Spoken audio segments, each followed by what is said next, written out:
உன்னுடைய துயரங்களை உறுதியானதாக மாற்று. ஒன்றை நினைவில் நிறுத்த சகி. எவர் ஒருவர் தன்னுடைய துயரை முன்னிறுத்தி வாழ்கின்றாரோ அவர் தன் நிலையை இழந்து விடுவார்.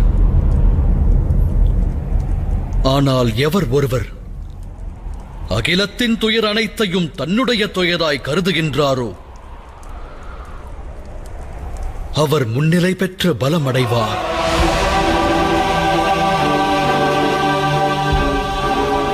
தன்னுடைய துயர் பற்றி மட்டுமே கவலை கொள்வது துஷ்கர்மமாகும். ஆனால் அகிலத்தின் வேதனை அனைத்திற்கும் நல் உபாயம் தேடுவது சத்கர்மமாகும்.